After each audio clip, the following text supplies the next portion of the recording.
याद है वो दौर जब हमारे पास स्मार्टफोन नहीं थे पर रिश्ते स्मार्ट थे। जब घर की बातें चार दीवारी के भीतर ही महफूज रहती थीं। तब खुशियां अपलोड नहीं की जाती थी, जी जाती थी। जब किसी की चिट्ठी आने पर पूरा मोहल्ला खुश होता था। ऐसी कितनी ही यादें होंगी जो अभी आपको इस वक्त याद आ रही होंगी। बेडरूम तब सुकून देने वाला और डाइनिंग टेबल पर परिवार दिल की बातें करता था। उस दौर में सुकून था क्योंकि हमारी प्राइवेसी बाजार की वस्तु नहीं, हमारा संस्कार थी। लेकिन आज हमारे घर की दीवारें कांच की हो गई हैं।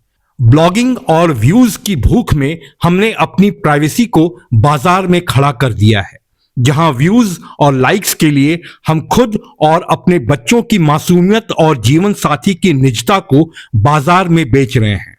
क्या हम वाकई तरक्की कर रहे हैं या हम अपनी डिजिटल गुलामी का जश्न मना रहे हैं?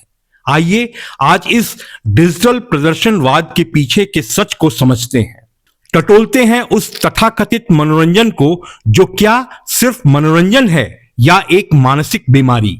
वास्तव में आज हम यादें संजो नहीं रहे बल्कि उसकी डिजिटल नुमाइश कर रहे हैं, जहां हमारा घर घर नहीं बल्कि बाजार बनता जा रहा है। नमस्कार, आप देख रहे हैं जन प्रसंग और मैं हूं श्वेत केतु। आज एक शब्द बहुत चलन में है, शेरेंटिंग।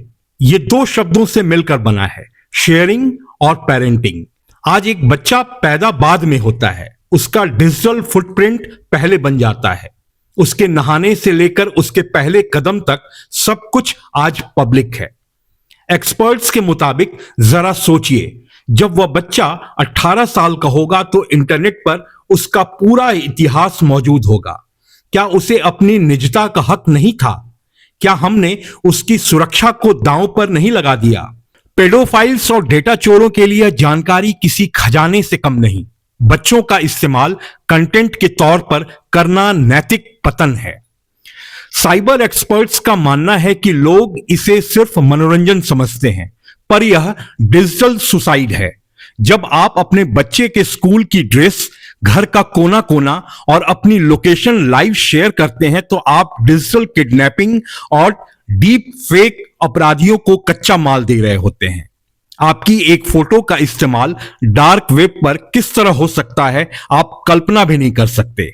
शेरेंटिंग के जरिए माता पिता अपने बच्चों की डिजिटल किडनैपिंग का रास्ता खुद साफ कर रहे हैं।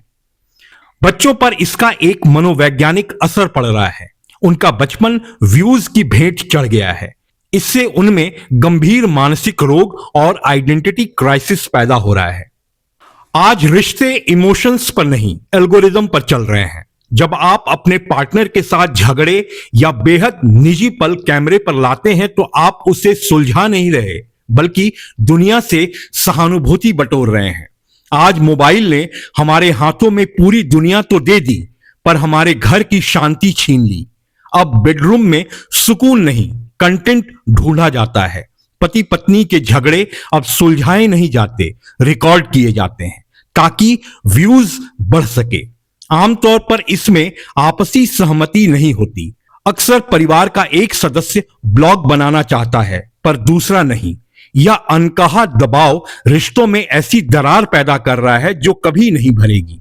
अक्सर ब्लॉग्स में जीवन साथी को शामिल किया जाता है, लेकिन क्या हमेशा उनकी पूरी सहमति होती है? कैमरे के सामने हर समय परफेक्ट दिखने का दबाव मानसिक तनाव पैदा करता है। जब निजी पल कंटेंट बन जाते हैं तो रिश्तों की स्वाभाविकता खत्म होने लगती है। आइए सुनते हैं वो कहानियां जो डराती हैं।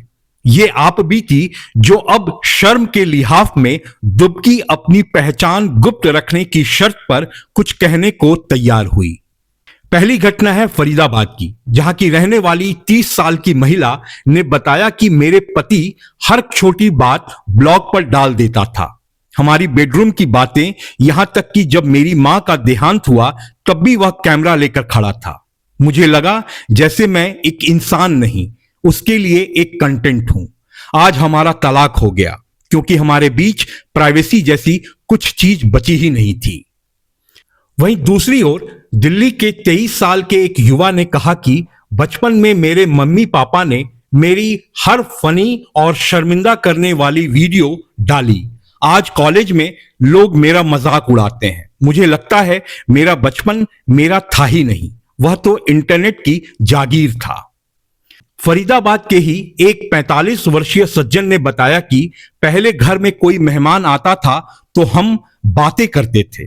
अब मेहमान आता है तो सबसे पहले वाईफाई का पासवर्ड मांगता है और हम सब अपने अपने फोन में खो जाते हैं।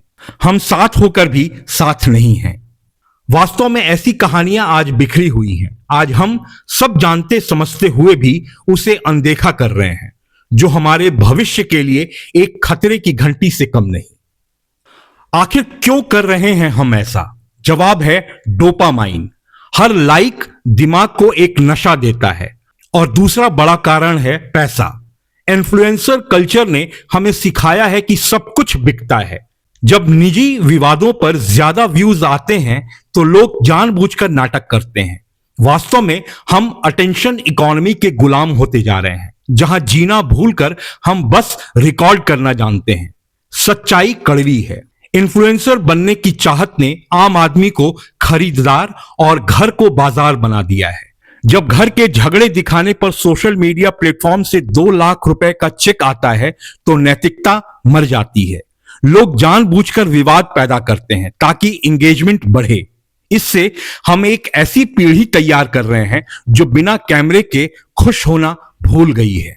आज के दौर में इंसान की कीमत उसकी रीच से मापी जा रही है।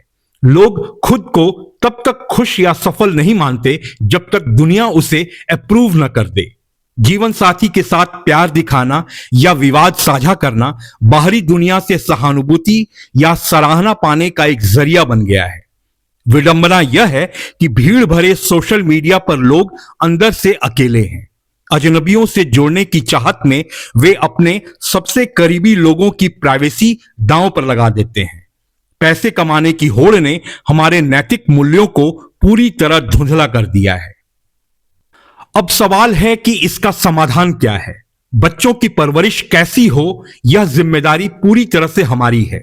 सरकार से हम मांग कर सकते हैं कि वो इस पर कुछ कड़े कदम उठाए, जैसे स्कूलों में डिजिटल शिष्टाचार सिखाने पर जोर देना और निजता के हनन पर जेल और भारी जुर्माने का प्रावधान अहम है।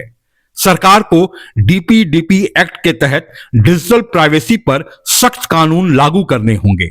एल्गोरिदम में बदलाव करते हुए सोशल मीडिया प्लेटफॉर्म्स को ऐसे कंटेंट को बढ़ावा देना बंद करना होगा जो निजता का हनन करते हैं। बिना पार्टनर या बच्चे की मर्जी के उनकी लाइफ को शेयर करना डिजिटल हिंसा मानी जानी चाहिए। अंत में बस एक सवाल खुद से पूछिए, जब आप जीवन के आखिरी पड़ाव पर होंगे तो क्या आप उन 10 लाख व्यूज को याद करेंगे या उस पल को जो आपने बिना कैमरे के अपने बच्चे की आंखों में आंखें डालकर जिया था?